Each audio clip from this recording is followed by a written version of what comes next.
5, 6, 7, 8. Lukey. Let's talk Tara about hated Luke and Sookie. Let's do it. All right, here we go.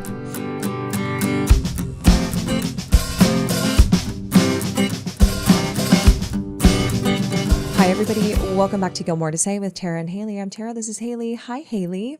Hi, Tara. You hated It's that. Thanksgiving time. Almost. You did. It is almost Thanksgiving time. What? But What you happened? hated that. Lukey. You hate Lukey. Lukey is just so funny.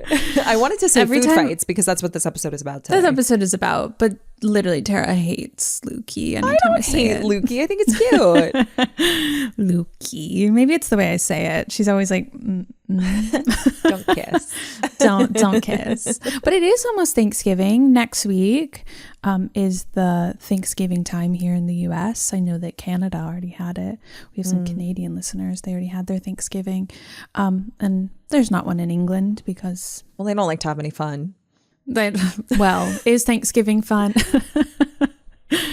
Yeah. As what is it I the think Luke it is. says? Be grateful that we're not Native Americans who had our land stolen in exchange for smallpox infested blankets. Amen. Amen. Yeah. No, but I love Thanksgiving because I feel like it's more so just about like your family coming together, making good food, Yeah. and just all having a great grand time. Maybe fighting with an uncle or something. You Yeah, know, maybe. the standards. Maybe your crazy family members all come in and you find out they haven't changed since last year. They're still crazy. It's true. It's true. No, I love Thanksgiving. It's it's one of the only times during the year that I know I'm going to see my family, which I think is really, And really I feel like special. a lot of people feel that way. Yeah, for sure. Fortunately or unfortunately, whatever side of that you exist on. That is true. For me personally, I love my family. I know you do too. You spend a lot of time with your family. I do. I spend as much time with my family as I can. It's also Brett's favorite holiday. So, That is so Blair Waldorf of him. I always and I've feel been that watching way. a lot of Gossip Girl recently. A lot of Gossip Girl. Yeah. But like that is so Blair love that Waldorf of him show. to love Thanksgiving. It really is. And he loves Gossip Girl too. So So it really just It's fits. Like fitting. if there's one person I think of when I think Blair Waldorf, I think Brett Thiel. exactly. Why wouldn't you? Why would So it? what why are would you doing not? for Thanksgiving this year? What do you guys have planned? Well, I'm coming back. I'm in Florida right now. By the time this airs, I will not be in Florida anymore. I'll probably be on my way back down, admittedly, Honestly. because I'm so coming true. back down because my sister and my brother both live down here, and their kids. So I am like in charge of Thanksgiving dinner, or we do like early afternoon, late evening, or early I know we call it evening, dinner, late but it's afternoon. happening at like 2 p.m. Yeah. It's actually whatever time of day I finished cooking. Like that's really what it is. It's me and my sister-in-law Mandy and my brother-in-law. We're the chefs of Thanksgiving, and I make a little plan. I make a little list. Some of my brother-in-law's family is coming, so we're having an even bigger Thanksgiving this year. But I'm really the Sookie of it all. I'm making a schedule, making sure that everyone's dietary needs are met, but then making too much dessert and making too much mashed potatoes so that the next day, the day after, you can have a leftover Thanksgiving sandwich, which is like maybe my favorite meal of the year. That's your favorite part, I feel. Yeah, I like literally put in hours and hours of work to make a Thanksgiving dinner so that I can have a Thanksgiving leftover sandwich. I'm obsessed with that. Yeah. So I already started my schedule for the day, what we're going to make, what we have to put into it, who's going to make what.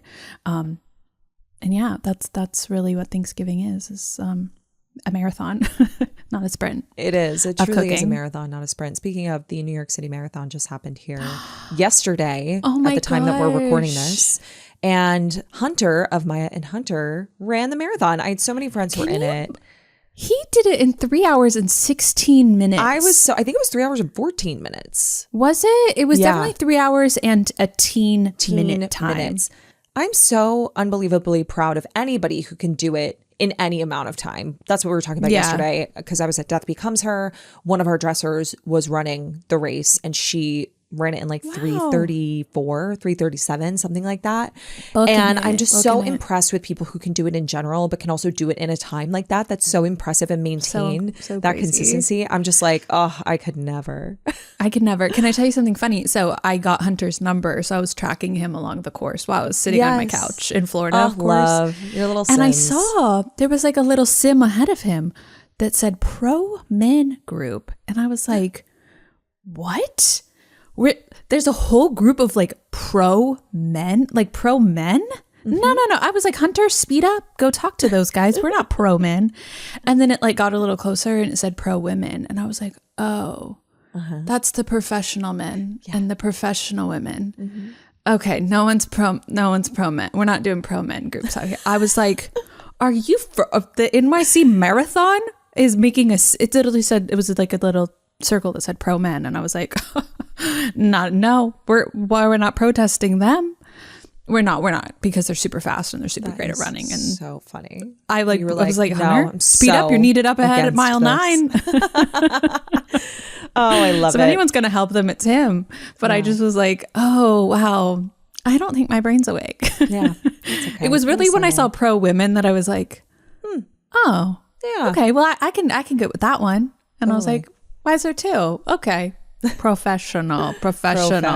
Yeah. You gotta finish the word. You gotta finish it, but they didn't. Hilarious. Good job, everyone. Good job. My favorite thing is seeing everyone's like videos of like how everyone showed up for people. One of them that I loved so much is this guy was running and his friend kind of stepped out into the course and exploded a confetti bomb in front of him, so that when he ran through to his family, he was like, confetti was raining down on him. And they were just all like cheering his name, and like I started crying because I was like, it's so many people love him. Yeah. And so Brett and I were at the finish line last year with Nancy and Tim because Scarlett and Dave were running the race last year. And it was such an emotional experience. We met so many people who had family members, loved ones, friends, etc. in the race or in the marathon. I know it's a race, but it's not a race really. For some people. Yes, exactly. For the pro men. Everyone, for the pro men. Yeah, exactly. So it was just such a wonderful experience and a very emotional one, because you're yelling for people that you quite literally do not know. They're absolute strangers. People come from all over the world to do this. And like we were just yelling and being like, you've got this, because we were right at the finish line and we could see some people who were just struggling, crying, like so relieved. It was an array of emotions. It was really cool.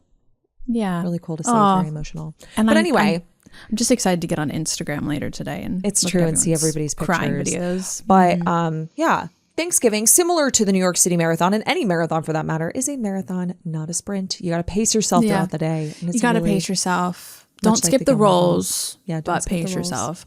I'm not having 4 dinners, but I'm having 1 and some leftovers. So that's like 2. Exactly. I think that's pretty. Yeah. What about you? Are you going to have some of Brett's gumbo? Oh, for sure. So Brett is actually working the Macy's Thanksgiving Day Parade this year. So of course. Oh my gosh, that's the best couple years in a row. He's done like an adjacent event, but this time they're actually doing the Macy's Thanksgiving Day Parade. Actually, no, last year they did the parade. It was pouring rain. Yeah, and it was. I ended up going home. And they were slipping. Yeah. Dick? The dancers were slipping them slips. Yeah, it was very rainy. So hopefully better weather this year. I will be going home to see my family, I think. We haven't talked about what the plans are. This weekend is my cousin's wedding, so I will see all of them. And we will probably, once we're through the wedding, we will probably have a lot of conversations about what Thanksgiving looks like. 6 weddings this month. Okay, I have 3 weddings and they're all taking place in less than 2 weeks. Yeah, one of them we're going to a wedding today after That's I record our recording this. In the morning. Yeah, and then we have a wedding this Friday, and then a wedding the following weekend in Florida. So things are literally 3 weddings in 2 weeks, which is crazy. So I'm excited, but it's gonna be a lot of 3 weddings action. and a Thanksgiving. 3 weddings and a Thanksgiving. That is the sequel to 4 weddings and a funeral. Yeah, sounds more fun. I know, it does sound more fun. But yeah, so we'll see what Thanksgiving brings for our family. But I know that at some point I will be coming home and Brett and I will have gumbo and cornbread. And that's like a little tradition for us. So I'm excited. I love November. It's a great month. We get the marathon. We get to yap about, all of the fun things that transpire on Gilmore Girls that have to do with Thanksgiving and fall. And then it's Brett's birthday, and then it's Thanksgiving, and then it's the holiday season, which I know a lot of people start in November. We wait. Brett has a hard and fast rule. It's not until Santa Claus comes out at the Thanksgiving Day parade that it is Christmas time for him. See, rules don't apply here. My sister is fully decorated for Christmas. Oh, I'm sure. And listen, I get November it. 3rd. Christmas is a very beautiful feeling, and I understand that there are people who want to bask in that feeling as long as they can. I kind of straddle the line. I support people who want to, start decorating for Christmas, but we tended to really leave November open for Thanksgiving. And then honestly, it wasn't until after my birthday, we've talked about this on the pod, that we would start decorating for Christmas. But that's such a short period of time. So I give people their graces to do what they wish and to spend their holidays how they like. Do whatever you like. Yeah. Yeah.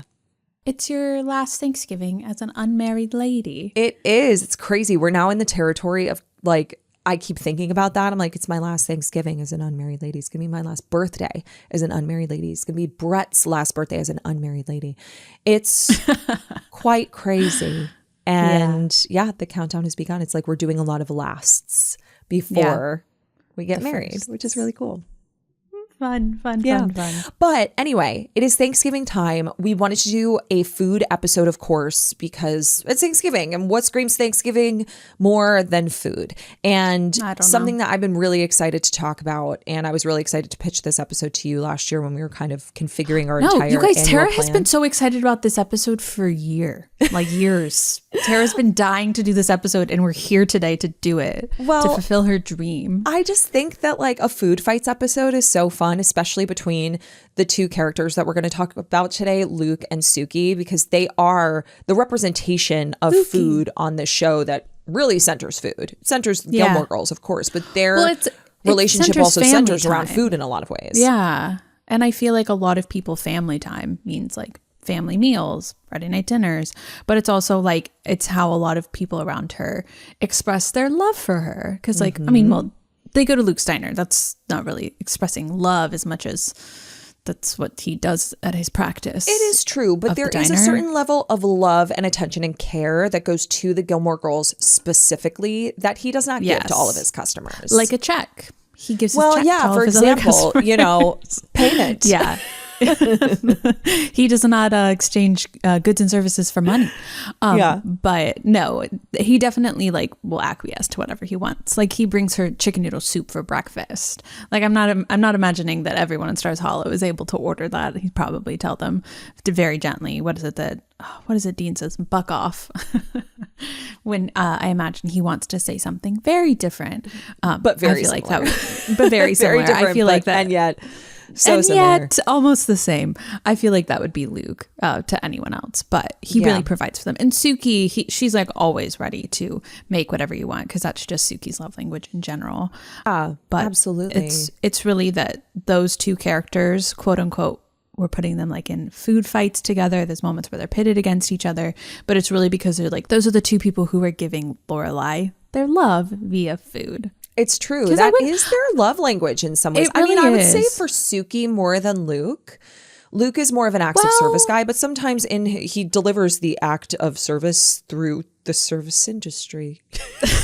No, wait. Okay, I actually do think it's his love language to a certain degree, because Sookie is so just willing to love everyone, she just is so open. She has such an open heart, and she's just so such a fun loving person. Luke, I wouldn't call him fun loving. He's fun, maybe. Loving, seldomly.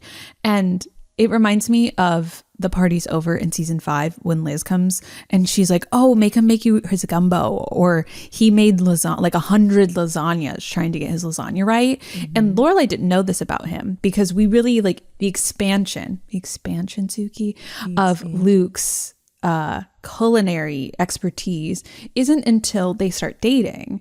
And so it feels like it's this level of Luke that gets unlocked that is only offered to his partner, to Lorelai. So it's like you had to level up from burgers and pancakes and omelets to stuffed tomatoes with breadcrumbs and goat cheese and everything that he does in season 5. So I feel like it's his love language, but it's his love language and that he doesn't give love very much, just to the one person. No, but we start to see sprinklings of that in season 1, like when he makes the coffee cake for Rory, when he bakes that just specifically for her. And then later, a couple episodes after that in season 1 in Forgiveness and stuff, when he makes the Santa burger for Lorelai. Yeah. He wouldn't do that for just anybody.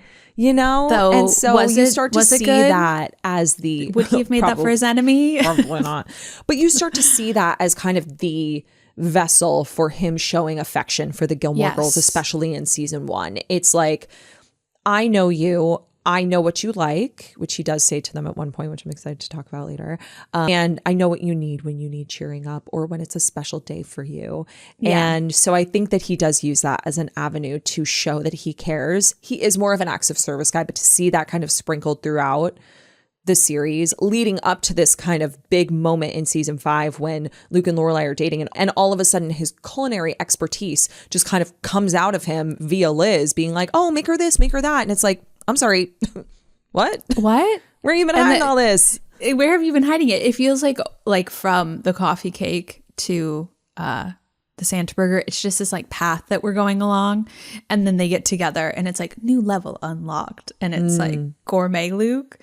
But I think that cooking is an act of service because it's like 100%. You're having to put your time into this thing to provide for someone. Because I know that's really like a way that I express love for people. I'm like, you're tired? I'm going to make dinner. I'm going to make dinner for 8 people all of a sudden. You know? When Brett makes me dinner, it's just so sweet. It does feel like a true act of service. And it is. Yeah. Because I had to put a lot of time in this. And I hope it tastes good. And if it doesn't, don't say anything. Keep your mouth shut. But because these are two characters that really show their love, their care, their affection, especially for the Gilmore girls, but in general, I thought it would be really cool to talk about the ways in which they're pitted up against each other during the show because they are more separated than they are put together on this show. Yeah. Given their proximity to Lorelai, both emotionally and physically, it's very shocking that they aren't pitted up against each other more often. I think that when we started the series, maybe that was a path that they were hoping to take. But I know they were trying to figure out a lot of things in season 1. Yeah. So it didn't quite take shape outside of the first episode where we really see it, which is Cinnamon's Wake, season 1, episode 5. But I love the ways that they sprinkle it throughout, personally. I kind of love that it wasn't like a true rivalry. It's just, it's always lingering in the background. And it is a through line because we see it in seasons 1, 3, 5, and 6. Yeah.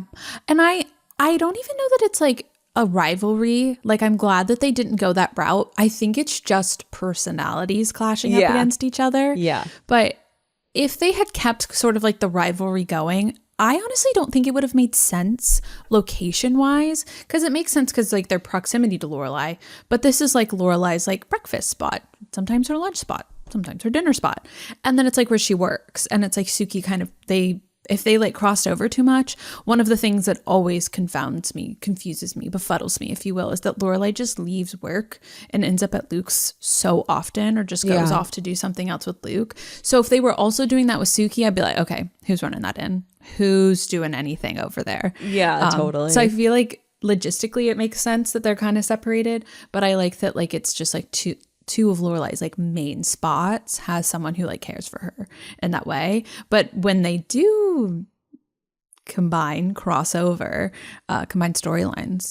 I do like what comes out, that it's like Sookie, fun loving, super controlling, and it's like Luke kind of acquiesces to that sometimes, but I think that, you know, especially in Cinnamon's Wake in season 1, you can tell that they're kind of grading up against each other in the ways that they present their food, both on a presentation level, like the way it's plated, but also in how it's presented to the public. Because it starts out, I think that we start to see this quote unquote rivalry, or at least the butting of heads, the clashing of personalities and of culinary styles in the diner in that scene where Lorelai and Sookie are talking about Max. They're kind of debriefing. And yeah, because she had just gone to coffee with him. And Yes. now she's doing the download with Sookie. Yes. And so they're sitting at the counter. They're eating burgers, which we don't see Sookie eat at Luke's diner very often. But she does like there. She does like it. And I think she does respect what Luke does, because Luke forgets the onions. He goes into the back room, that little side room. And so Sookie goes behind the counter to get onions, but then she starts garnishing and adding things to the people who are already eating, everybody's plates who are already eating at the counter, which is really fun. My favorite is when she takes the salt shaker and just like dashes it onto someone's plate.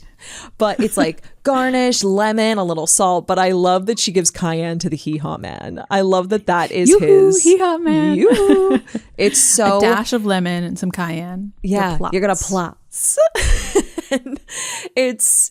It's so interesting to see her behind the counter, because for a couple of reasons. One, she feels so out of place there because she and Lorelai tend to have their honesty hours in the kitchen. So it's like kind of natural, but not really, because Lorelai has her honesty hours with Luke as he's behind the counter. But it's also interesting, and I didn't think of this until literally just now, because Amy originally wanted the character of Luke to be Daisy. A lot of us know that. A woman. And so to see Sookie behind the counter chatting with her was really interesting, because I was like, oh, I guess this might have been that dynamic. A little bit, yeah. But it's very short-lived, because Luke, of course, comes out and he's like, Sookie, what have I told you? So you can tell that this has been a thing before. Yeah. She has come behind the counter. She's inserted himself into her, into his job, into his livelihood. And it's funny because she's fine to do that, but then when it happens to her, she's like, no. She loses her mind. Absolutely truly loses not. her mind. And it's not just because of the hormones. I think that that's just like how she would have behaved no matter what, whether she was on bed rest and pregnant or not. But we'll get there. So I love that Luke calls it his sacred space. Yeah, this is my sacred space. The counter is a sacred space. You do not come behind my counter ever. And then he tells Lorelai that she needs to be on a leash. But Sookie is like, he does make a good burger. He does make a damn fine burger, Yeah. So like she has respect for the things that he makes, despite the fact that it seems to me that Luke's cooking really comes from his upbringing. His mom, later in the episode, he makes meatloaf, and Sookie comments on the fact that it's made with ketchup. And he's like, oh, so you're going to make fun of my mother now too? So I think that his cooking came from like just like a natural ability to maybe like you take care of his family and cook for his family. And then it just kind of became a thing, because we don't really find out why he decided to take the hardware store and turn it into a diner. It's not like he went to the Culinary Institute like Sookie did, and it was like, oh, I found my calling. This is my passion. Let's do it. Well, he does say in what's it called? That damn Donna Reed, when they're on the floor and all of that is happening, that he thought it would be more fun. Yeah. And he didn't have the passion for the hardware store that his dad had, but he wanted to work there. And so he thought it sounded more fun to open a diner, but he doesn't have any there's no background that offers as to why he can cook. I didn't necessarily take it that the meatloaf was his mother's recipe. I thought it was like oh, you're going to insult my meatloaf and now you're going to insult my mother. But it could have been his mother's recipe. We don't know much about his mom other than that she passed. Well, that was, what else do you think he meant by that? It's just like you're going to insult you're just going to insult my mom now too. I took it more as she's just going to insult core things about him that he values. When people was like, oh, you're gonna insult my mother now too. Oh, I took it as that's his mother's recipe. It could personally be. Yeah. But I would love to know more about Luke's mom and that journey, and maybe she loved to cook. But the thing that I took from Liz is that his cooking style was developed through obsessive need to get things right and figure it out. Right, it's for Luke. Yeah. And so it's making 100 lasagnas, figuring out what his gumbo recipe was and going through that trial and error. It feels of course he's very self-taught, but it feels like he put a lot of effort into learning and getting it right. So I felt his schooling was kind of just his own passion for it. Whether or not that existed when in that damn Donna Reed, when he said, I thought it would be fun, to season 5. And written in the stars. Yeah. Yeah. So it's like who actually knows what the background there is. Anna Nardini also gives us some context because he had just like started the diner when they were dating. So it's like seemingly like around like the early 90s, like 92, 93 that he would have opened the diner. So he hasn't been doing it like super long since from like the time the series starts. It's like seemingly 8-ish years. So yeah. I guess like from season 5, it would have been like 1997 the first time that Lorelai went into Luke's diner, which feels insane. I know. That she would have waited that long to go in, but maybe she couldn't afford it, so she never went in. That's kind of like what we assume. Yeah, but totally. you said that Sookie went to the Culinary Institute. She never actually says that she did. Because she talks about the CIA. Yeah, yeah. And so she was like, I know people there, but she never actually says where she learned to cook. Yeah. What her history is. We get a little bit of history with Joe from the Deer Hill Lodge. Yeah, of course. Yeah. And so I solemnly swear. When famously we meet Charlie Swan, whose real name I'm forgetting right now. Alex. Whose real name I'm forgetting. His real name. The actor. Billy Burke. Billy Burke. Thank you. When he pops in. I know it. But so like we know that she like there was a lot of history of her cooking elsewhere and some crazy days, but yeah, we never get like a strong history of her. We don't know what she was doing before she ended up in Stars Hollow. So yeah, I think that their history of cooking is kind of vague, but it's very clear that she definitely learned somewhere to cook. She doesn't seem self-taught based on like the techniques and things that she uses, but who knows? Yeah. It sounds like she's been very professionally taught how to do this. Yeah. And I do think that is sometimes, especially later in the series, as the series unfolds, like why she and Luke kind of grate against each other, specifically in But I'm a Gilmore, but we'll get there. We will get there. We will. But going back to Cinnamon's wake, I do really like that they're both asked to bring food for this wake that they're having for the cat. Well, I thought they volunteered. They just like brought it. Possibly. It's very, like very everyone possible. Just brought things. The way that Lorelai greets them, I assumed that maybe she asked both of them to bring food. Could have been. Who's to say? But they come in and they go in the door at the same time, and I love that shot of them. And then they come in That's and when they're Lorelai's still doing like, that upward shot. Exactly. Like Yeah. Like it was so angle. interesting to watch Gilmore Girls this morning, season 1, like early seasons, the camera shots and the So lighting and everything. I was like, wow, love it. So vintage. But anyway, I love that when they come in and Lorelai's like, okay, how should we do this? And Sookie has it mapped out. She is like, okay, we're going to do this. We're going to do that. Leaves one hand free to greet the people. And then drinks, and then this, and then desserts, and then blah, and then blah, the blah. meat dishes. Yeah. Yes. And then Luke just flops everything on the table and goes, dig in. And you can tell even by the ways, like the mechanisms of bringing things in. He's got paper bags. It's very diner. She's got the chafing dishes. And, you know, she is ready to set up something very like culinary, just culinarily impressive. She thinks about the aesthetic, the flow of the room, like the way that it's going to like how someone would want one hand free after they get their beverage. Like she really is considering the entire experience. I think like the culinary experience is sometimes just beyond the food, that like it's everything that like how it's plated, how everything that goes into it, how you're experiencing it. Yeah. So that's really what she thinks about. And then when he's just like dig in, I would have felt the same, Sookie. I was like, I had like, this is going to get backlogged. Like this is going to I would have felt the same way. I don't think that Luke's method was necessarily the right one, because that stresses me out.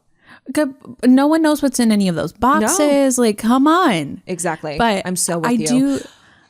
I do love where it gets to, because she's talking about, you use ketchup in your meatloaf. I don't think she's insulting him. I think that she's just asking him. She's curious. Her face kind of insinuates a little bit of like, ew, a little bit. I don't know. I use ketchup in my meatloaf personally. I think it tastes nice.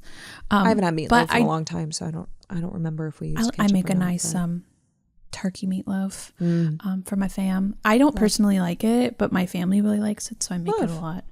That's fun. But I like that Sookie's like, hey, I have these things that would go good on that. And he's like, kind of against it, but then she kind of recoils a bit. She like feels like chastised. Like, oh, okay. And he's like, put them on. Yeah. And she's like, oh, I could do it in this fun design. And he's like, Sookie. She's like, okay, tossing them on. Yeah, tossing them on. He's trying to like loosen her up, and he's kind of like, okay, I'll let you play in the playground in the sandbox a little bit with me. Come on. Yeah. And it feels like a little bit of like a foreshadowing to their next situation that they end up in a quote unquote food fight of A Tale of Pose and Fire, because I like that like they start off a little bit rough, like a little bit of a rough patch between the two of them trying to figure out how to work together, and by the end of it it's like, oh, okay, we can do this. But then it escalates in season 3, A Tale of Pose and Fire. Yeah. I love this moment between the two of them. So of course, in A Tale of Pose and Fire, it's when the Poe Society comes in to Stars Hollow and the Independence Inn catches on fire and they don't know what to do. So Lorelai, of course, assumes that Luke will be fine with Sookie just moving in with her entire staff. I love when she bursts into the diner. Doesn't even ask. She bursts into the diner. She's like, all right, phase 2. And he's like, what the fuck is phase 2? Could you imagine if someone walked into your business and was like, phase 2? I'd be like, takes over the place. What? It's I love this interaction so much. The way that they tell him about this. Yeah. And like, there was a fire at Weston's. They'll have fresh blueberries. Fresh blueberries. I'm like, why not Dosey's Market? But all right. Yeah, that's fine. I know. And then I love that she's like, just move all of Luke's stuff aside. Dump it. Dump it. Do you have any plates that aren't cracked? You're the one that's cracked. Nice thing to say to a pregnant lady. You're pregnant? I love He's that like, you're so behind. Much. Keep up. It's so cute. And of course, Lorelai says like, all right, just say the word and we're out. Like he's going to do that at this point. First of all, you've already moved in. But also, he's not going to do that to you. That's just not Luke's style. And so I will say, when she announces, it's like, hey, because they're saying that they can't have Luke's They can't be food serving and two different food. Yeah. They can't do that. And so when Lorelai announces that they're going to have blueberry lemon pancakes, waffles, Belgian and waffles, and Bananas Foster. Yeah. Bananas Foster. And everyone's like, yeah, that sounds great. I think I'd be like, actually, I'd like exactly what I ordered from Luke. I'd like my omelet, my Luke special omelet, please. Yeah. As it turns out, I was very specific with what I ordered, and I don't want whatever that is. I was going to say, it does kind of insinuate, and I know this was not the intention, but it does kind of insinuate, like, are you willing to cancel whatever Luke had prepared for you for these elevated breakfast items? And it's like, well, so I want an omelet. Well, I actually ordered exactly what I wanted. I ordered eggs. So he had pancakes too, and I didn't want them.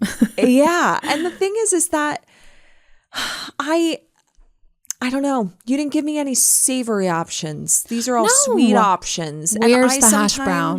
Need a potato, you know? I need a potato. I need a bacon piece. An egg. Just one. I'm with veggie. You. Yeah. Veggie and an omelet. So yes. I was, whenever that happens, I'm like, I'd raise my hand and be like, actually, no. I'm not okay with that. Do I need to leave? I'm going to go to Alice Pancake World. Yeah. I'd like Hopefully they're serving breakfast. Yeah, absolutely. Exactly. But it's just so funny that Sookie is like, get rid of it. Dump it. I don't want to see it. Yeah. Luke is annoyed, but he acquiesces to it for Lorelai, not for Sookie. But I do love that by the end of the episode, when they do get back into the diner, and it's been maybe a day, I imagine. I think it's the next day. It's the next day. Rory and Lorelai are like, all right, I guess that Luke and Sookie have seemed to work things out, and they are having the time of their lives. Yes, Luke like this podcast. I want it. Exactly. They're doing Cajun Eggs Benedict. They're going to win the Nobel together. Like, they are having a silly, silly time. They're having a silly time, but like the way that the Cajun Eggs Benedict came about is because he accidentally knocked the cayenne into her hollandaise sauce, and like it seems like a process of events, like a turn of events that would prevent them from being able to get along, that it would cause some friction, but they just ran with it and they had their Cajun Eggs Benedict. And I was like, oh my gosh, you guys are laughing and having a good time at things that I thought you would fight about. Totally. 100%. So, I was surprised, but like, I love it. I love that they have this little bonding moment, if you will, about all of the food that they do.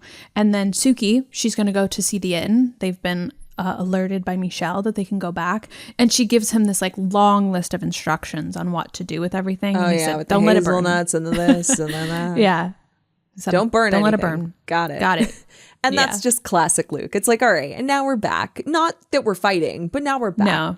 But I also low-key think that he got all of that down. His little ordering brain knew immediately, didn't need to write anything down, and he's going to tend to everything the exact way that she asked for it. Yeah.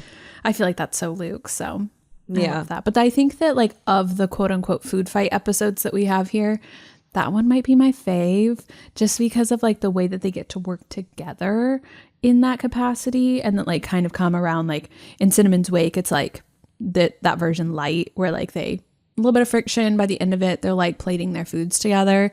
But then in this one, they start lots of friction. There's a fire. What are you doing in my kitchen? Dump it. I don't want to see it. I don't want to see it. And by the end of it, they're creating new dishes together, which I think is fun. So I think that those are kind of two similar episodes, but Tale of Pose and Fire just escalates it and just like such a good did we rank that episode in top 25? No. Oh, I don't it's think so good though. Actually, I take that back. Maybe we did. You know who should But it's know a that? Great Us. episode. Literally either one of the two of us, but our besties are probably Honestly, screaming at us on the other end of Yeah, us. they're being like, it "Oh, wasn't. It was. But the thing is like, if we just stopped this episode right now and redid our top 25 episode, it'd be so different. I wouldn't remember. Know. The only thing I do remember from it is that They Shoot Gilmore's is number 1 and 25 was You Jump. Yeah, Wedding That's all I Bell Blues is remember. number 2. Okay. See? And a Didn't Deep remember Fried that. Korean Thanksgiving is number 3. Well, see, you remember a lot more than I do. Yeah. Yeah. I think Partings is number 6. I don't know. I could go on about this all day. Yeah. But this is a fantastic episode. A Tale of Pose and Fire is a I think we did because we talked about the Rory's going to Yale moment. Oh, that's so, yes. It's so good. think And then we the sock did. puppets. And the sock puppets, Love. all of it. It's a townie event. Great episode. Town meeting. Yeah. Or it's not a town meeting. It's Not more a of town meeting, just like the town has assembled, really. exactly for the reading of the faux Raven. Faux Faux pose. foes. Foes.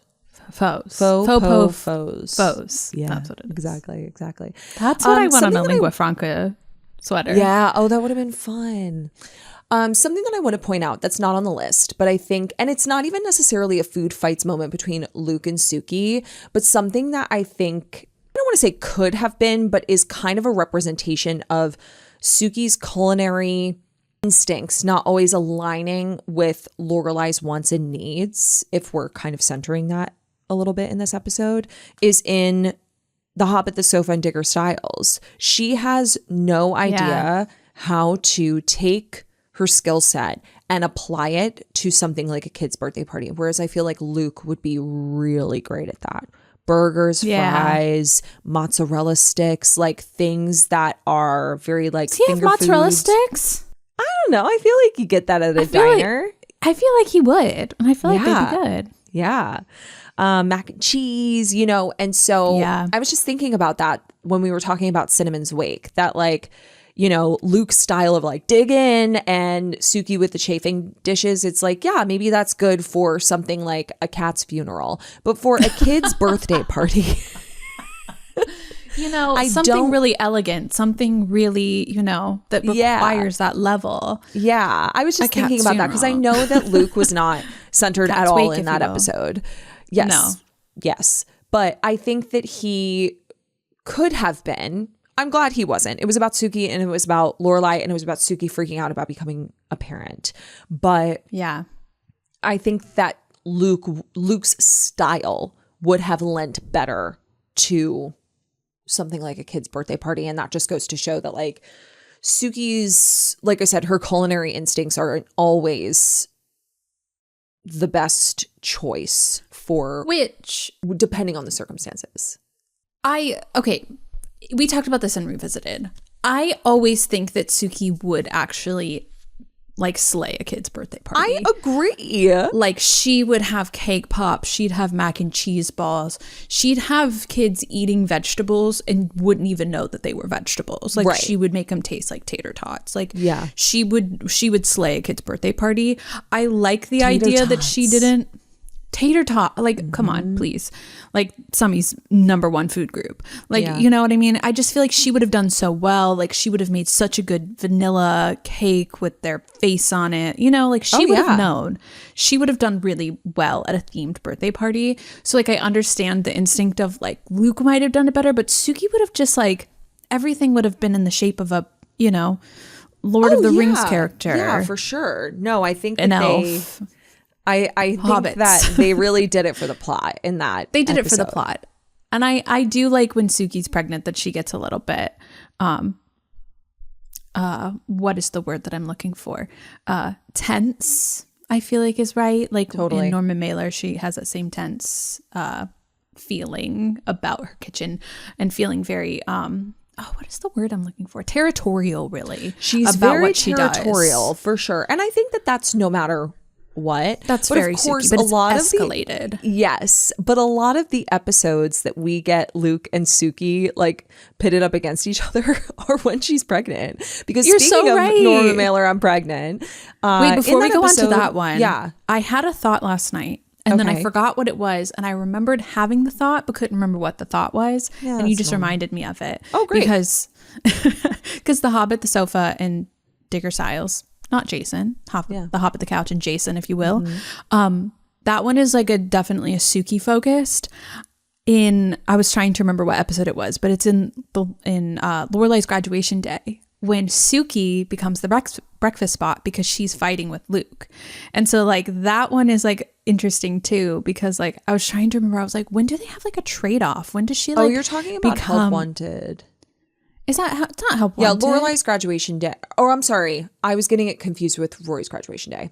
You're right. It's Lorelai's graduation day. And I only remember that it's Lorelai's graduation day because later in the episode, Jackson goes, aspirin instead of Jordan almonds, my family won't get the joke. Yeah, totally. And they mentioned that at the breakfast, but like that's kind of like their alternative Lukes, because they have to find a different version of Luke's, like the Hungry Diner, and that's how we discovered that, and their teeny tiny little coffee cups, but just kind of like going outside of Luke's, having to find alternative breakfast. Which sometimes they have breakfast at home, but I guess they didn't want to. I guess it's like a sad when you can't go to your normal breakfast spot. I know. Pop-Tart instead. True. Yeah. So you force Sookie to make you breakfast. Which she's so happy to. She loves it. Sookie's, if you will. Yeah, Sookie's Diner, Sookie's Kitchen. It's true. But that just reminded me of that, because I was trying to remember what episode that they like had a crossover, but they weren't together. Yeah. And it was that one where she was their Luke's for the morning. Well, speaking of having a crossover but not really together, and this doesn't necessarily, I don't think this is necessarily intentional within the narrative or by the writers per se, but in Norman Mailer and Pregnant, they find out that the Dragonfly is going to cancel lunch temporarily because they are losing money on lunch. No one's coming to lunch. And Anne hates me. No, I don't. No, I don't. And I guess she's like their financial advisor. Yeah. But it's just like, Anne hates me. I don't. I don't hate her. That's like one really of my cracks me up. It reminded me of in the revival when Michelle was interviewing people. What was her name? Your name is insert here. Why? Right. Why? I forgot about that. You're so right. That's what it felt like. Hilarious. I don't hate her. Anyway. But they have to cancel lunch because no one's coming to lunch, and they're a new business trying to save on money, and having a full kitchen staff for no one coming to lunch is just not working for them. Yeah. Sookie's furious though, because they're taking away her thing. Why can't they take away something from Michelle? He's like, what, my desk? But it's funny because Sookie is in denial about it. She's furious, but she won't accept it. And so Lorelai gets a call in the middle of the day from Luke. She doesn't know what's going on, and she arrives to Luke's diner to see Kirk dressed as a hot dog outside. The tag said wiener. The tag said wiener. A giant wiener. Passing out flyers to get lunch at Dragonfly. And Luke is incensed because obviously he serves lunch. So Sookie Kirk knew that too. That's why he went there. That's why he went. Where does everyone get lunch? Luke's. Luke's. And the thing is that like he has good instincts, because that is true. That's Sookie so didn't true. tell him to do that. Sookie told him to pass out flyers. She didn't tell him to dress up like a giant hot dog. I don't think she told him to go to Luke's, but nonetheless. She doesn't deny that. She said, I didn't tell him to dress up like a hot dog. Like a hot dog? Yeah, exactly. And But it's so, Kirk. What did you expect? hello. So that is kind of a food fight. It's like food fight light, you know? It's like Luke's is fight the place light. where people go for lunch. Sookie is jealous of that. She wants to have as much business as she can back to the Dragonfly. But the reality is she's just really emotional and really upset and yells at Norman Mailer because she's pregnant. And I As just the title says. love that. I love that kind of is like the through line, that Sookie gets incensed about food and territorial, and she and Luke have some sort of spat, whether they're together or they're not, when Sookie is pregnant. Yeah, but I feel like Sookie gets the final word on that because, well, she does yell at Norman Mailer for being in her dining room just drinking iced tea. Realizes she's pregnant, comes back out and tells him, and he says, congratulations. What a nice I was man. laughing so hard. Norman Mailer was doing such a great job. I He was laughing slayed that. Like, so congrats, Norman. Yeah. It's just he's that was just really sitting weird to call there him and all of Norman. the- yeah, right, Mr. Mailer. All of the close-up Mr. shots on Mailer. him, just kind of looking around. It's so good. Hey, it's a method actor, that one. Yeah. But what I find so funny and why I say that I feel like Sookie gets the final word is because Luke's annoyed at the end talking to Lorelai, and she's like, yeah, I'm sorry about that. And he was like, no, there's two guys over here just sitting ordering nothing but iced tea. And Norman Mailer has found a new place to sit and drink his iced tea. So But Sookie got her revenge in the end. she got her revenge in the end. So I felt like that was it was kind of a disconnected food fight between the two of them, almost one that other people were having for them. Yeah. But Sookie got hers in the end. It's true. She got what she needed. It's true. But I do want that iced tea. Sookie's do iced too. tea sounds really good, Sounds which we'll really get to good. in a minute. We Yeah. have some this or that's. But this brings me to my favorite food fight between the two of them. Well, I will say this one is also my favorite. A Tale of Pose on Fire was my favorite like collab between them. This one is a true food fight. No food was thrown. I felt like it could have been. It could have been. I feel like if we were going to throw food, it was going to be in this one. I was going to say, it wasn't thrown, but it was definitely taken off the premises. It was, and then on the premises. And then on the But, like, premises.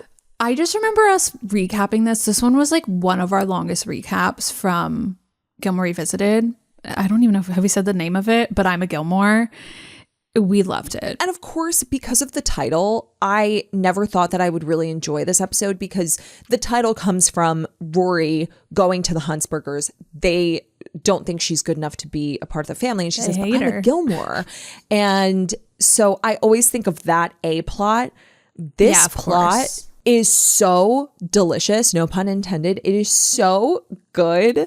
It's so well good. written. I love this storyline between Luke and Sookie. Fantastic. And I think that this is kind of where I was like, we need to do an episode about these two. 100%. It was totally from this episode that I think that it was born because we were covering this one last year. Yeah. But and I was like, we need to do a food fights episode because this is incredible. yes. And so this plot, like, of course, the main like thought from this episode is the Rory and Logan getting together, going to his parents. Speaking of Anne hates me, Rory could say, sure, hates me. And she'd say, for sure, I do. Yeah, I definitely do. Very different setup. But on the other end, in Stars Hollow, Sookie has been put on bed rest by her doctor. And so she cannot come in to cook dinner. And so Lorelai starts kind of freaking out because Michelle takes her into the kitchen and she's like, okay, what does everyone do? Well, who touches the ducks? No one touches the ducks. No one touches the ducks. Who does the sauces? Sookie. And so they find out that without Sookie, all they have is salads and desserts. And she's like, she says something along the lines of like, we can't have a restaurant with that. And my favorite thing is Michelle just being so unhelpful. He said, I would not go to eat.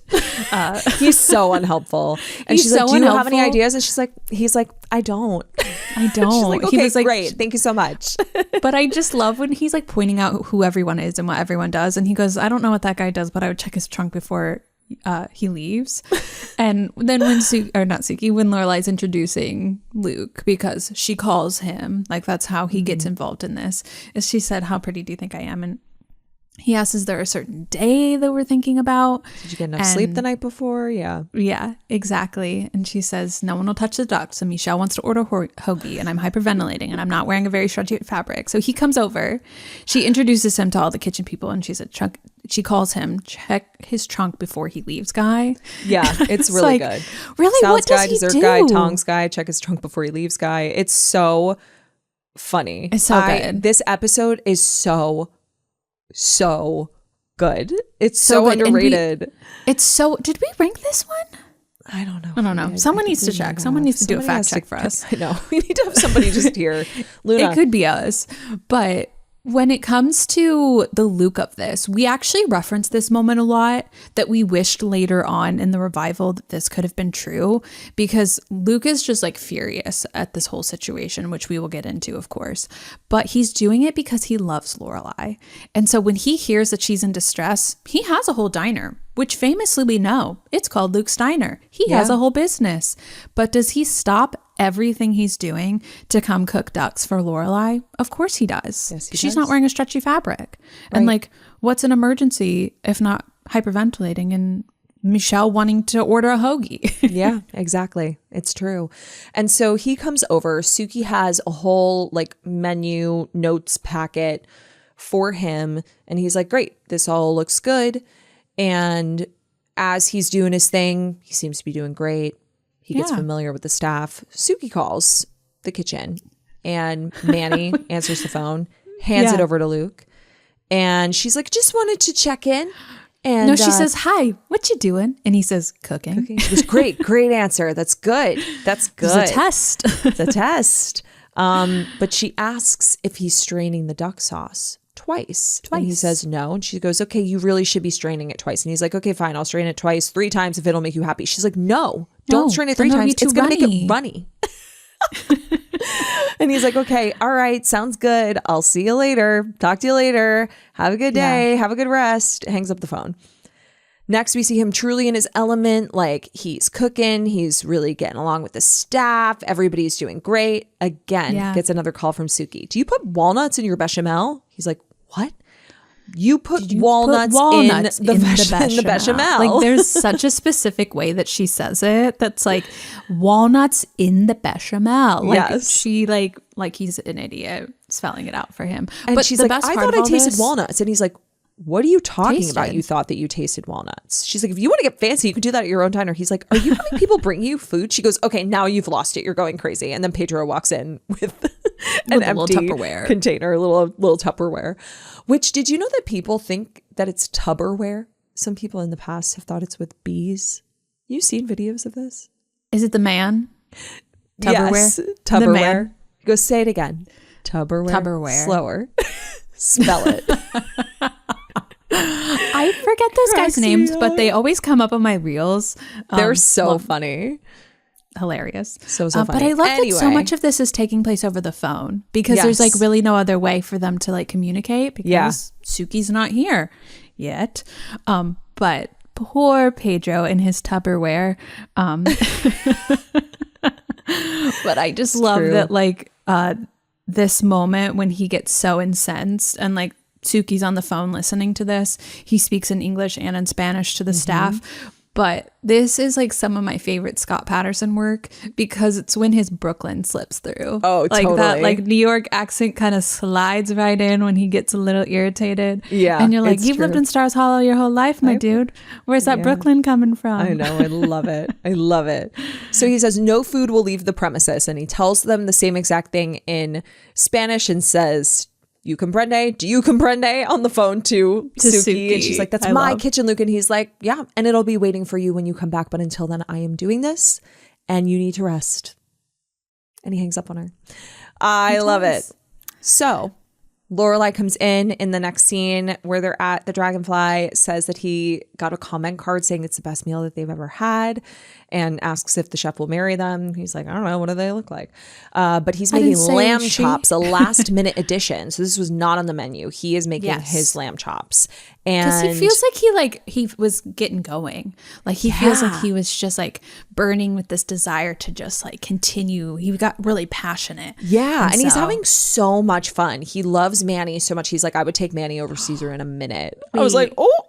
The cutest thing about this moment, I hope Caesar hasn't seen this episode. Like, like security footage of this. Exactly. No, but the cutest thing is like, I love Manny. I wish we got more Manny. Me too. Because like this darling actor, I don't know his name, but when he said he'd kick Caesar out on his ass for Manny like hears his name. He like looks up and it's like, he has this look on his face. It's like, oh shucks. Aww. And you're just like, Manny, like I'm so and glad knowing you're that Manny over. is going to be the one that takes over for Sookie while she's on maternity leave, because the other thing that's going on here is that Sookie never accepted really any applications to find her replacement. Yeah, because no one was good enough. She felt like she had 3 more weeks to find someone, and Lorelai ends up suggesting Manny, and all is well. But that is not before we get possibly one of the best scenes between these two that has ever existed. This is a famously on Gilmore Revisited, we adored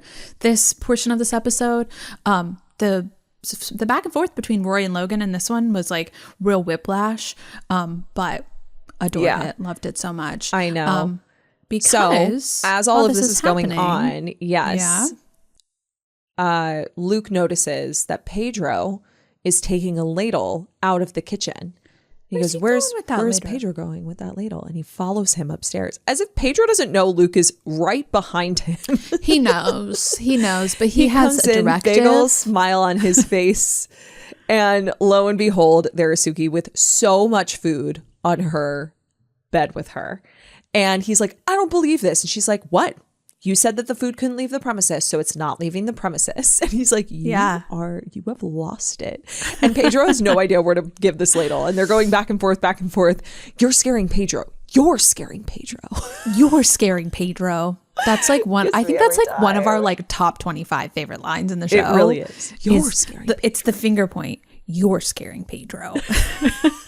It's so good. And so he basically is like, you cannot do this. Like, no one is going to come up here and give you any more of this food. And then he leaves and he comes back and grabs the ladle out of Pedro's hand right before Sookie's about to taste it. It's so... Pedro's just caught in the middle.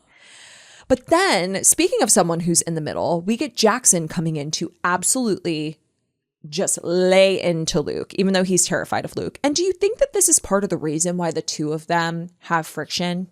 Is because Luke and Sookie are kind of the food providers in the town, I would say. Like, they're the food providers in town. Of course, outside of the Owls and the Petes and the Westons. But like, for the most part, I'd say that these two are at the top of the list for people who are like the chefs in town. And mostly because they're like main characters on the show that we're watching. Yeah, of course. You know, I'm inclined to say yes, but I actually think no, because I don't think that Jackson's that deep. I'm inclined to say yes, but actually it's a no. Yeah. If anyone ever proposes to me, that's the answer. But you heard it here first, folks. But it's a no. No, but I just don't feel like Jackson's that deep. You know, I don't think he's holding grudges necessarily. Like, I think that, like, it reminds me of Davy's a fresh baby. I forget when this happens, but he, like, when Jackson, like, stands up and he's like, hey, and he kind of loses steam in the diner. Do you remember that? Yeah. That's kind of how I feel of, like, he gets Jackson gets in Luke's face, and as they drive off in the stolen cart from the inn, he's like, we're not talking to Luke. Yeah. I think that he gets over it quite quickly. Like, I don't think that he holds that. And the reason I say that is because I don't think he's written to hold the grudge. Yeah. Like, when we get later on, when Lorelai and Luke are having the little spat when Sookie and Jackson come over for dinner, and he was like, was it the rub? And Sookie's like, yep, that's what it was. That's why everyone's upset. That I don't think that he's like holding on to that. Yeah, that's or when fair. they go to dinner at Sookie and Jackson, so like, turn the TV off, Davy. I don't think that he's holding on to that within the narrative. That's but fair. I think that if they were like real people and we're sinking into this world, I think Jackson would hold a little grudge, thinking that Sookie was better. but when he gets, especially when he gets in his face about it. But yeah, that's why I'm inclined to say yes, because I think in their world, yeah. But the answer is no, because I don't think it's written like that. Yeah, for sure. That's fair. And that's a touch grass moment for all of us. Yeah. Like, is it written like that? Touch grass. Yeah. Thank you. But as you mentioned, they are driving home in the golf cart, and Jackson's like, we're not talking to Lorelai. We're not talking to Luke. And Sookie's like, I'm talking to Lorelai. Hi. And Lorelai ends up jumping in the cart with them. And she's like, I need you to tell me what Luke puts in his lamb chops. Like, she took them home to study. She took them home to study because it's driving her crazy.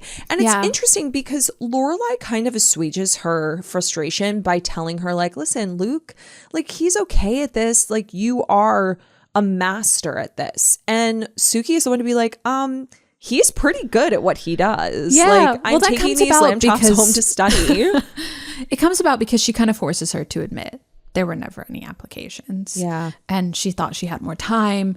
And she was like, you have to pick someone. No one is as good as you. Like, not even Luke. And she's like, Luke's not bad. Yeah. Actually, find out what was in these lamb chops, which I love later on when they're on the couch together, him and Lorelai.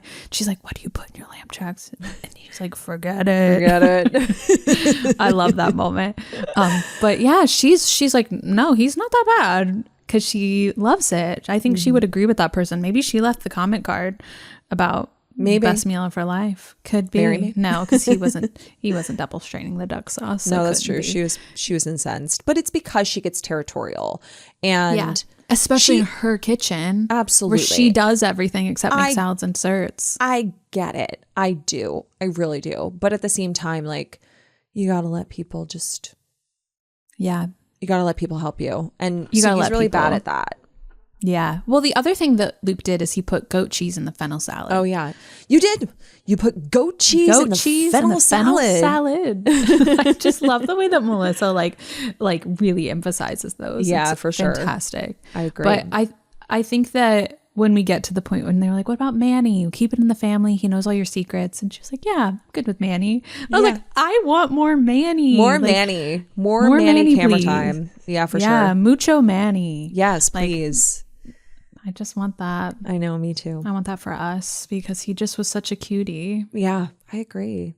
So that's probably my favorite episode because it is a B plot within all of this. And it's really focused on, it's funny, it's so well written. It's just absolutely absurd that she goes from having people bring food to her at her house all the way to like someone snuck her in and how they got her up the stairs. But like how they did it without Lorelai noticing. She didn't know any of this was going on. She was like, wait, Sookie's how did I not know? So Jackson's here? Yeah. What's going on? Like, it's just, it's very, very funny. It's so good. If you guys haven't seen that episode in a while, I highly recommend it because it's definitely so rewatch. Good. Yeah. And like, I would never recommend this, but if you're like if you're feeling on the ups and you don't want to be on the downs, maybe skip through the Huntsburger dinner. Maybe do a little fast forward. That dinner's not going as well as the one at the Dragonfly. But I just love that one. I think it's a really interesting episode setup too, because the A plot really is Rory, but like the B plot of Lorelai is really Luke and Sookie. There's a little bit of like a Lorelai Rory crossover when Rory tells her she's getting back together with Logan or she's getting together with Logan, and she's Lorelai like shoves her face in a pillow. Yeah, because she's told not to say anything. Yeah. But really it's Sookie and Luke is really her storyline. She's kind of in and out of it a little bit, but it's true. Which I love it. I love that they kind of take over her storyline, her spot in the episode. Yeah, such a good one. Go watch it today, right now. The last episode that I want to talk about, which isn't really necessarily a food fight, it's very different from the other episodes we've talked about because no one's fighting in this episode. At least Sookie and Luke are not fighting in this episode. There are a lot of people fighting. It's actually building fights. Yeah. Like setting the foundation for fights. That's so true. No one's mad at anyone else yet. Well, they should be, though. Well, by the end of it, absolutely, because of what happens with Happy Alien. Happy Alien breaks up in this episode. This is he slipping a bread dig. This is right after the prodigal daughter returns. Rory is home. She's reacclimating to the town, to Lorelai's life. Lorelai keeps doing the drum roll tongue thing, where she's like, and he was like, what was that? And, reintroducing Rory to Luke's diner to the Dragonfly Inn. But with that comes Luke and Sookie both separately showering Rory with her favorite foods. So Luke says to her, I'm going to bring you everything you like. I know what you like. And when he drops it off, when he drops their food off, he says, first wave only, second wave in 5 minutes. So he's bringing her like all of her favorite things from the diner. Yeah. And then later that reminds me of Gran when she has like her different like 12-minute increments. 12 I was thinking about that today. That's so funny that you said that. But anyway, then they go to the Dragonfly Inn and Sookie flips out over Rory being back.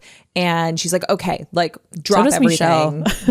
Yes, very weird. Oddly. But she's basically like, drop everything. We're making lunch. And the next shot of Rory and Lorelai is them at this table that's just this absolute feast of foods that they love, that specifically Rory loves. So it's less about it being a food fight. It's more about juxtaposing the two people whose love language is cooking and food and showering the Gilmore girls with that food that they love. Yeah.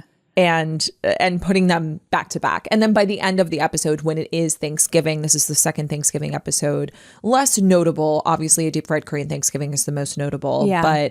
But Sookie cooks Thanksgiving dinner at the Dragonfly and she needs help carving the turkey. Luke comes in. She doesn't need help, but they say that Luke likes carving the turkey. Luke so she's like, bring him in. And she's like, yeah, bring him in. And then she's like, yeah, all right. Well, she said I could use some help carving. Maybe send Luke in. And so she welcomes it, but then she's like, too thin, too thick, too thick. Crooked. He's like, all right, here, take the knife. Yes, that's like one of my favorite things when she goes, good idea. And it's just like, you're crooked. Like, hey, to be fair, he was crooked. When I was watching that, it was like method acting. It was crooked. Really, really funny. So that's the last one I had on here that feels like it's the most prominent of the quote unquote food fight episodes between Luke and Sookie. It doesn't super qualify, but there is some criticism. There is some juxtaposition of their food. So I thought it was worth mentioning. That like rivalry, as we had called it earlier in the episode, kind of comes back just a little bit of like their warring culinary techniques. I also like this episode because Luke kind of has like no real interest in preparing Thanksgiving dinner. He's not going to be, it's not going to be a deep fried Korean Thanksgiving style because Liz is coming in. She's going to make Thanksgiving for 12 people. She really wants to make like a Martha Stewart Thanksgiving. She loves Martha Stewart. Like she thinks she knows everything. Does. And she even asks like if the little pin in the turkey, if they're born with that or it's put in afterwards. And Luke's like, well, I bet Martha would know. But she like burns everything. It explodes. All the rolls explode. And so they end up taking them in at the inn. And Sookie has like an extra 12 people from the Renaissance Fair there, and she just like takes it in stride, and she just takes in Luke's family. So I feel like that's like an element of it, of like kind of like a full circle of like bringing his family to the inn and to what she has made, because she's made too much, obviously. If there's enough for 12 people to continue to eat, she's made quite a bit, that one. Totally. So I like that. I like that Luke kind of had no plans. His plans were like, probably to just do whatever Lorelai was doing, versus a deep fried Korean Thanksgiving where it was more broken up throughout the day. Totally. So those are all the kind of quote unquote food fight episodes, the Luke versus Sookie, which I love. I just love any moment where they kind of are either pitted up against each other or come together to bring about this beautiful culinary masterpiece, melding of the minds. I love it. Melding of the pots. It's true. But I'm a Gilmore is my favorite, bar none. But I'm a Gilmore is my favorite. I mean, I also love a deep fried Korean Thanksgiving, which we didn't talk about much, but they're not warring. No, they're just they're like not. having very different experiences, because to love a Gilmore girl is to feed a Gilmore girl. To feed a Gilmore girl is to love a Gilmore girl. And I feel like that episode really showcases that. But I'm a Gilmore less so, but it's still my favorite of like the Lukey, the Luke and Sookie warring of the spatulas, if you will. Yeah, it's so true. But now that we've kind of talked about all of the episodes, to kind of bring the food fights of it all home, we'd love to put Sookie and Luke's dishes up against each other because they have some really, really famous, iconic dishes throughout the entire series. And we asked our besties, you posted on Instagram to see kind of like a this or that, what people prefer. I don't know the answers. I'm really excited to hear. Well, this is like the true fight of it all, is it not? Like ding, ding, up against each other. Yeah. And I tried to put similar dishes up against each other. So we're not like putting like the Santa burger against like squash blossoms. Like it's just like that wouldn't really make sense. So I tried to give some sort of like category to it so that you're like it's almost like you're on a menu and you're picking between these two things. You have your courses of these are all your courses and you can have 12 minutes to eat them. It's a tasting menu. It's a tasting menu, if you will. Okay. And so this is like the true fight of it all. Nothing will be thrown, especially because if I did throw it, I'd just be throwing it at my computer because Tara is in a different state. Yeah, famously that not wouldn't there. work too well. I'm not sure how many of them I did, but I will start with the first one. And I did a novelty because this one felt like both of them having very iconic but like kind of off the wall sort of items. And for Sookie, it was the Bita Basket pretzel basket. And for Luke, it was the Santa burger. Which one of them would you pick? Oh, the pretzel basket, bar none. I love the Santa burger. I really do. I mean, just I the like symbolism. the sentiment. The symbolism of sentiment the Santa burger for sure. The pretzel basket sounds absolutely divine. Like, yeah. The fact that it's an edible basket, first of all, I love a pretzel. So the fact that the basket itself is edible. Soft pretzel, please. Or a sourdough pretzel. Honestly, I love a pretzel Sarah in all famously. forms. I called you Sarah. Tara Do and you sourdough. know who you're talking to? Sarah? Do you know who you're in business with? I actually know so many facts about Tara's personal life. That's true. Specifically like your numbers and identifications and things like that. So That's I do so know. true. But I just blended Tara. Oh my gosh, Tara and sourdough. So I said Sarah. Yeah, but well, Tara that's loves also- a pretzel is all I was trying to say. Now that we've gotten Now that we've gotten that out of the way. No, but the I Santa would- burger in sentiment. But in execution. But in execution, that thing looks disgusting. I mean, even It looks- Lorelai says nobody's ever made me something this disgusting before. And it's true. It's the cream cheese. Like, you know what I would have accepted? If it was like mashed potatoes and it was like the side and I could kind of like reassemble the burger from it. Because like also doing like mayo or even like an aioli, like too much sauce, too little burger. You know what I mean? Yeah. So I think I need something that like supplements it and is more like a side dish that I can kind of like move aside. Because someone was like, oh, I would do it with like cottage cheese. And I was like, okay, why? Tell me why. Tell me why that, because that sounds awful. Yeah. Any kind of iteration of it has always sounded bad. So I'm also the pretzel basket. Yeah. 72% of the poll, because how many people voted in this? Almost 5,000 people voted in this poll, and 72% of them agreed with the pretzel basket, which I was very proud of y'all for. Because those. Now, did you pose the question of like which would you eat? Which would you order? Was the question. Okay. Like it's on a menu. I did Because I was like, a guest check. are you basing it off of, you know, which is more creative, which is more, you know, of a sentimental I did moment? say order. You know? Okay, got it. Love. Because Santa burger, I would say, is arguably more sentimental, just because of like she doesn't get to go to Thanksgiving. She doesn't get to go to Christmas and have that like apple tart that she wants, and so he does something a little festive for her. Yeah, and it's yucky. Yucky. Yeah. So the next one I did was pancakes, and we talked about Sookie's version of this early in the episode, which was blueberry lemon pancakes from A Tale of Pose and Fire that she overrides the diner with, and then of course Luke's is his pumpkin pancakes with cinnamon butter. It's the pumpkin pancakes with cinnamon butter every time for me. Every time. I mean, blueberry lemon sounds good. But yes. I'm not a citrus in my baked goods lady. I do know that about you, yeah. Yeah, but I do think that Sookie would do a great blueberry lemon pancake. Like if I was going to have that, it would be from Sookie. I think she would do a really fine job. But I would want like a cream with it, like a whipped cream of sorts. But pumpkin, love it. I made pumpkin pancakes this weekend. With cinnamon butter. I didn't have cinnamon butter, But someone did say, this would be really good with cinnamon butter. And I was like, okay, Luke Danes. Okay. But they all really liked it. Good. Even Hannah, who doesn't really like pumpkin, she tasted it and she goes, oh, and she got a second one. I was surprised. Oh, that's really the biggest compliment. Second one. I know. When you go back for seconds, that's when you know. But this one was a little bit closer, but not too close. It was 63% of people said the pumpkin pancakes, 37 blueberry. Wow, okay, pretty close though. Pretty close. Now this one is extra close. It is the omelet edition. And this is Sookie's omelet, which is 3-egg omelet with pancetta and goat cheese cooked in a sherry olive oil. Luke's is the special omelet, which I had to rewatch the episodes, like this scene several times just to get it right. It's 3 eggs with bits of bacon, cubed tomatoes, Swiss cheese, and a dash of oregano. Okay. Which one would you go for? I would go for Sookie's. I would also go for Sookie's, ask for it with no goat cheese. Mm-hmm. But we are in the minority on that one. Really? Because 56% of people said Luke's. Okay. Luke's special omelet. Listen, go off. I'm not a cubed tomatoes girl, nor am I was really the a cubed Swiss tomatoes. cheese. Yeah, the cubed tomatoes really threw me, nor am I a Swiss cheese person. If I get an omelet, it's usually cheddar cheese.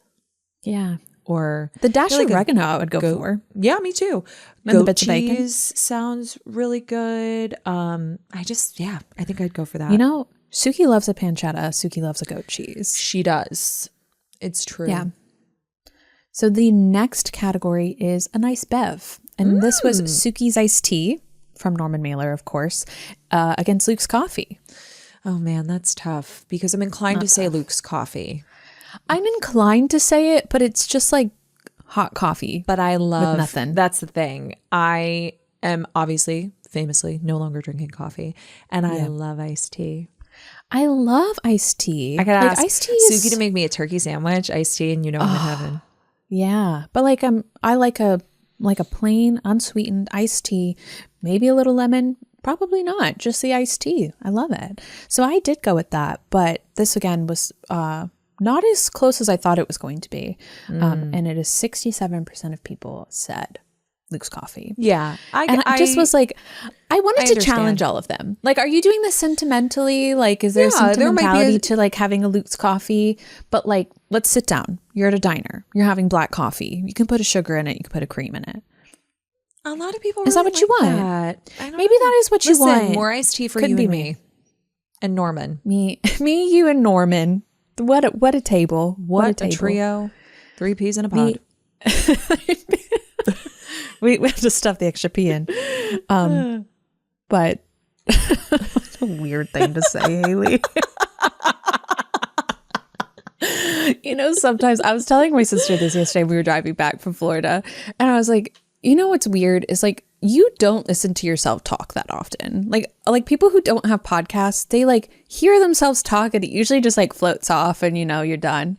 But like I replay in my mind sometimes what I said so I can like think about like how you're going to respond, or like it's just a different sort of flow of the conversation, or like I'll stop myself in the middle of a sentence to kind of like re-say it even if I'm not recording.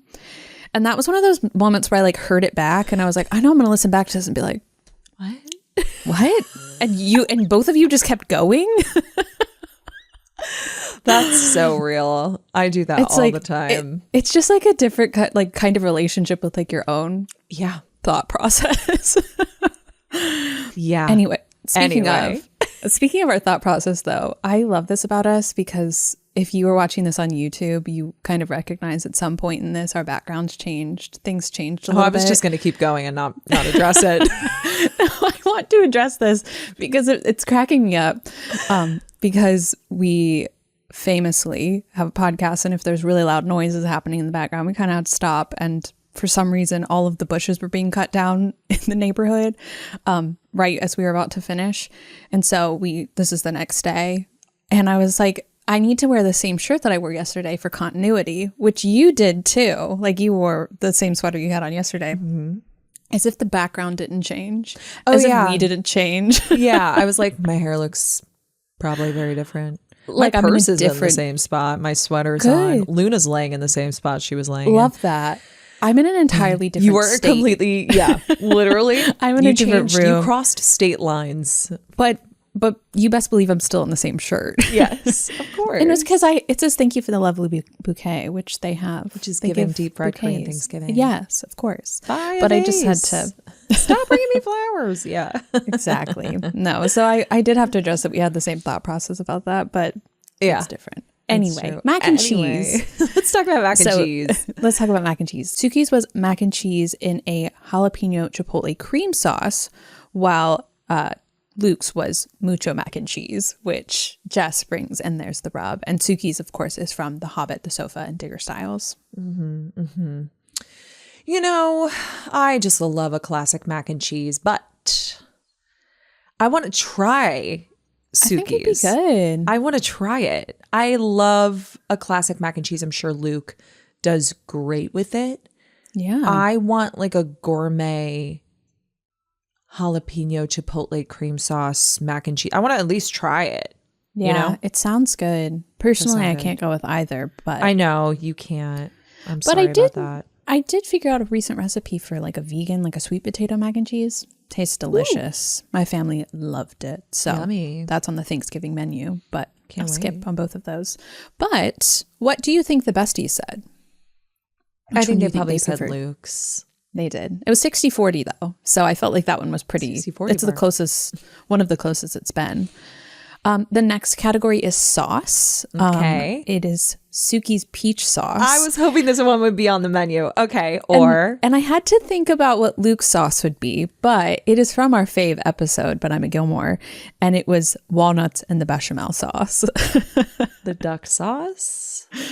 It could have been the duck sauce, but it was just like walnuts in the bechamel. Like, hilarious. Of course he did. She tasted it. I felt like he was denying it. I felt like it was true. Yeah. But totally. This one was kind of hard because like I assumed everyone was going to say peach sauce. They didn't though. Really? Yeah, it was 72-28. 28 for who? Which one do you think? The walnuts and the bechamel. Yeah. Okay, I was like, I'm 72, sorry. Yeah. The peach sauce for me, like I think every single one of us has had a vision of what that peach sauce tastes like because of what Lorelai says. I want to take a bath in that sauce. Like, yeah. I have had dreams of what this sauce tastes like, and I want to know. Yeah. I'm not always a peach girly, but you said always? I'm not always. I'm a Georgia peach, but I'm not always a peach girl. But I do usually like it, I think. Maybe, as I'm saying that, I'm not really sure. I am confused about the bathing in it. Would you want to bathe in a sauce? I don't know. Maybe. Why is the answer fun. Not immediately no? You would hate it. What? Imagine like spilling a sauce on your hand. Feel how sticky that is. I don't know, but that's the thing is that Lorelai makes it sound like it's like smooth and silky and like would feel really good. Sticky. Mm-hmm. Yeah, maybe. Yeah. 72% of people did say peach sauce. So yeah, the peach sauce does win. Now this one I believe is our closest one, and that is sweet treats. There's actually several variations of sweet treats. Okay. And I put Sookie's Rocky Road cookies to kill Dean up against Luke's Danish Day. Which Danish one are you picking? Can I be honest? I've never had a Danish. This like baffles me about I've never had a Danish. I feel like you'd love a Danish. I feel like I would too. You and a Danish would be darling together. Yeah. I'm apt to pick the Danish because I'm not really a Rocky Road girl. I like the marshmallow aspect of it. That's actually what I don't love about it. Really? I know. Wow. I love a s'more, but I don't know. Marshmallows and anything else hit or miss for me. So I think I'm going to pick the Danish. I'm going to go with Danish too. Yeah. We just slightly lost this one. 51% of people said the Rocky Road cookies. Listen, they sound really good. And again, I would probably eat anything Sookie put in front of me. Probably. That she cooked. I trust her. Not just like off the street, but like that she cooked. That she has cooked. Not that she's just acquired. Yeah. We're continuing with dessert. We are doing blueberry shortcake, which is from Kill Me Now from the wedding, which I was thinking about this. And I love that like Sookie could have gotten strawberries from somewhere else, but she wouldn't. she used Jackson's blueberries, which I find to be quite cute. But that one's called Used Dessert from Kill Me Now. Of course. Against Luke's apple pie. Ooh, I'm sure Luke's apple pie is really good. And I love apple pie. I also love strawberry shortcake. So I think I would love blueberry shortcake. Mm-hmm. I think I'm going to go with the blueberry shortcake. Oh, man, this one's a tie for me. I don't know. It was really both. close. What, a little slice of both? Yeah. We can pick both. Okay. We made the rules. Like both. What but that about wasn't you? one of the options, though. I would pick both. I'd a little slice of both. Probably a bigger slice of blueberry because, like, I like a fruit dessert. I need it to be predominantly fresh fruit, admittedly. But apple pie is more, cooked fruit. So a bigger slice of blueberry, but definitely a slice of apple as well. But this one was 53% of people said apple pie. Wow. I mean, apple pie is classic. It's classic. It's apple pie. Yeah. It's like, what's the And episode here's where the he thinks thing. he's a gigolo? Yes. Where Luke thinks Jess is a gigolo, obviously. Exactly. You guys But knew this is that. also assuming that Luke bakes the apple pie himself, right? That he's That's not, like, fair. getting it frozen or anything. Or he's not buying it. Like he doesn't have Buying like it. Yeah. a dessert I supplier. think that's why I'm more inclined to say the blueberry shortcake because I know it's being like Because fresh baked. she made that. Yes. Well, he does make his brownies. He does. Yeah. Which I assume Luke leads me to makes the next everything one. he sells, but I don't fully know. Yeah. Well, he doesn't make his bread. He has a bread supplier. We know That's that. true. So maybe he has a pastry supplier as well. Does he make all his danishes? I don't know. I don't know. Who's to say? Well, speaking of brownies, though, that is the next one. The category was just more sweets. It is More.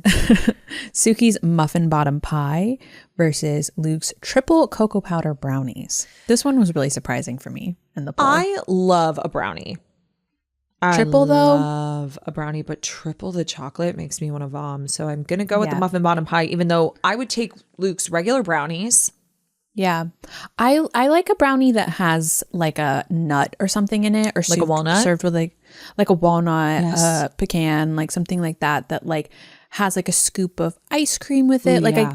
if Like a if brownie it's just sundae.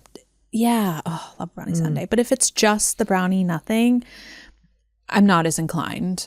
So I would go with muffin bottom pie because I think that sounds fascinating.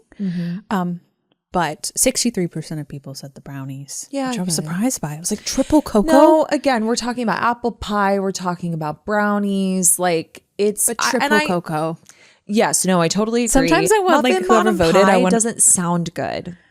I don't know what it is. Yeah, in truth, I don't really know what it is either. Again, But I if wanna Sookie try made it. I'd love to try it. Yeah. But But I sometimes think- when people click something, I want to be like, hey, but you have to eat it with triple the cocoa powder. Yeah. Not your That's a dream lot. version of this. That's a lot. That's Yeah. a lot. That's Yeah. a lot. If it was double, maybe I'd be like, Double. okay. Single? Triple? Triple's a lot. I could do triple with a scoop of ice cream. Yes, that's fair. To balance it out. Yeah, A maybe scoop a of little caramel vanilla. sauce. I think that'd be good. I agree. Okay, the next one is their critiqued dishes. Okay. And so, of course, we have Sookie's Magic Risotto, which got a Yeah. bad review. Not a bad review. It was critiqued. And then I think it was fine. Was that Yeah. what It was perfectly described? fine. Yeah. Yeah. And then, of course, we have Luke's turkey burgers, which are critiqued by none other than famous food critic Bootsy. Bootsy. Very dry. Very dry. Now, I love a turkey burger. I really do. I, however, think I would prefer a regular beef burger from Luke's. I might try his turkey burger, but I want to try that magic risotto. I want the magic risotto. I want to live longer. You I know? do too. Yeah. Like on Fame. Yeah, exactly. That is what Fame was from, was the magic risotto. But I also just feel like it's so easy to mess up a turkey burger. Who's to say Bootsy's wrong? Maybe Bootsy they are could very be dry. right, but I Maybe- do think Sookie saying Luke makes a damn fine burger, and his That burgers doesn't always basically- translate to turkey burger. No, though. not always. But that's why I kind of would like a regular beef burger from Luke's. Like, I want to know what these burgers are all about. So fair, so fair. What did the But yeah, people say? the people, do you want to guess? Probably the risotto. Absolutely. 76% of our besties are going to order the risotto. 24. I wonder how that would measure burger. up against an actual, like, just Luke's diner burger. Luke's burger. We could do that. We could do another Luke's one. cheeseburger, you know? Yeah. We could check back in. But I specifically was doing their critiqued food because he is known for his burgers. I probably should have included their, like, iconic dishes. What would be iconic from Sookie, though? I think like Luke's burger is pretty iconic. But like we don't really see anyone eating it. Right. I guess she makes so much that she doesn't just have like a regular menu. She has a lot of variety. Yeah, and she prefers that. She doesn't like to make a lot of the same things twice. We saw that in the ins and outs of Ins. She was like, I made this last Thursday and this is Thursday. So therefore, if we get the same people, I don't want them to think. And Lorelai's like, okay, it's not that deep. But she really heavily considers those things. So I don't think she likes to be a dish repeater. Yeah. I do like the idea, though, of like a chef being like, well, if someone comes every Thursday here for dinner and I'm serving the same thing, they're getting the same dishes. That's what I like about her. Yeah. The next category is stuffed. In The Party's Over, when we discover that Luke has like a repertoire of gourmet meals, he makes Lorelai tomatoes stuffed with breadcrumbs and goat cheese. And I put that up against Sookie's stuffed squash blossoms. I don't know what a squash blossom tastes like. Probably like squash, I imagine. I know. I'm kind of opposed in general to the idea of a stuffed tomato. As am I. It just feels like the wrong vehicle for a stuffed If you want to do like stuffed peppers. Fruit, if you will. Fine. Stuffed pepper, stuffed but mushroom. I don't know. Yeah. I'm going to go ahead and say the squash blossoms, mostly because I'd be intrigued to try them. But I'm not big on tomatoes personally. So I think as I've gotten older, it's a harder fruit, if you will. I agree. To eat. But I do like a roasted tomato. So like I imagine whatever's in it is cooked and like that sounds quite nice. But I am going stuffed squash blossoms, which is different than what the besties said. 56% are going to eat a stuffed tomato. 44% will eat a stuffed squash blossom. I also believe the squash blossoms are fried. Sookie's version of it. So I just think that would taste good regardless. So my last one is actually them fixing each other's recipes. Okay. The first one is from Cinnamon's Wake with the open-faced turkey where she adds lemon and cayenne. And then from But I'm a Gilmore when he put goat cheese in the fennel salad. I'm going to go with goat cheese in the fennel salad. Are you? Okay. Are you going to go with the other salad? One? Salad with fennel in it? Okay. Cool. I love goat cheese. So yeah. You add it to a lot of things. So do the Paladinos. Everything always has goat cheese in them. I want to know like what their decision was for like a lot of these dishes and like how they came about because so many things have goat cheese in them. Great question. I want to know that too. Did they consult like someone chef, who like makes a professional food? culinary chef? Or just someone who knows flavors? Like do they cook? Because I think that a lot of the time you have to think about that. That is so true. I was talking to author Julie Olivia and one of her beta readers loves to cook. And she was like, what's happening in the kitchen here? Because they've got like flour out, but they're like boiling water. And I don't know what you're making here. Like this doesn't make any sense. And so like, I feel like when you do that, you have to kind of step back and be like, if you have a chef in your story, like if with Amy, it's like you really have to think about the flavors and like what they like to make. So I feel like goat cheese. I want to know now. Yeah, I was thinking about that while I was doing this because they have a lot of goat cheese on the show. Oh yeah, they love Pop-Tarts and goat cheese. Those Paladinos. So true. But you're going with the fennel salad. I'm going with goat cheese and the fennel salad. I'm gonna go with the open-faced turkey. Okay, I love an open-faced sandwich. Yeah, sure. I'm sure that would taste really good. Some lemon. What did the people say? The people did agree with me. 62% of people said open-faced turkey. And I wonder if it's because most of us do not know what a fennel salad is. Fennel. You gonna look it up for us? All right. Sarah. A fennel salad is a crisp, refreshing dish made with thinly sliced raw fennel bulb and typically dressed with lemon juice and olive oil. I don't know if they put anything else in there. It's just the fennel. Oh. fennel bulb, chopped fennel fronds. I don't know what that means. Half of a small red onion, lemon juice, fresh ground pepper, 1/4 of a cup of freshly grated Parmesan cheese, optional. Okay.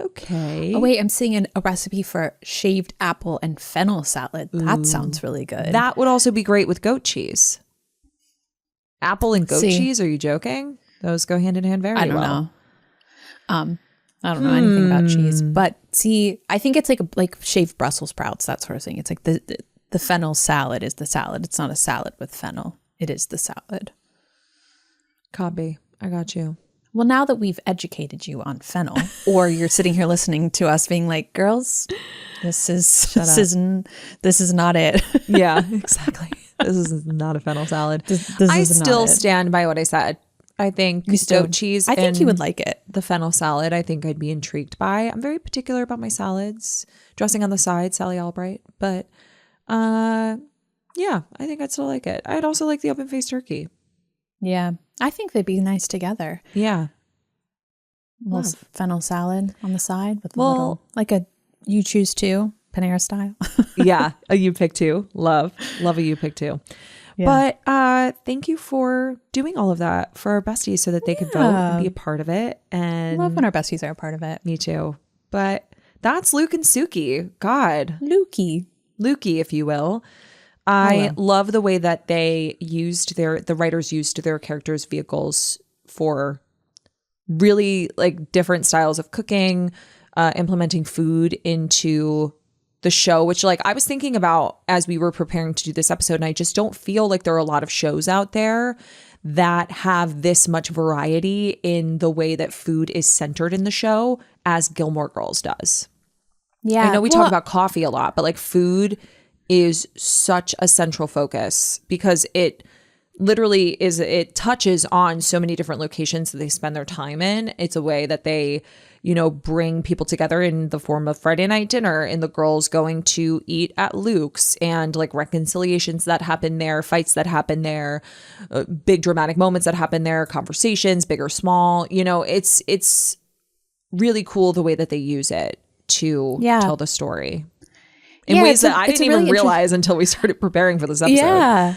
But like, as you're saying that, it's a really interesting piece of the story in all regards. Like it really matches each of the characters. It's a good characterization because like when we go to Friday night dinner, it's prepared by a chef. There's a maid there that's serving it. It's very formal. Like they're feeding them, but it's like in a very different way of loving them than Luke, who like, it's like he works at a diner. He's making very different food until we access that different part of him as a romantic interest to see that he has like, a repertoire of gourmet meals. Sookie, who is like more culinary inclined, who is so controlling when it comes to her food, but like open and loving. But then we turn over to the Kims, and Lane is always like angry at whatever is happening in her home in terms of food, in terms of eating, and is always trying to get like sneak food from the Gilmores at Lou's Diner, etc. Like when Keon comes in and she eats fries for the first time and she has the devil's starchy fingers.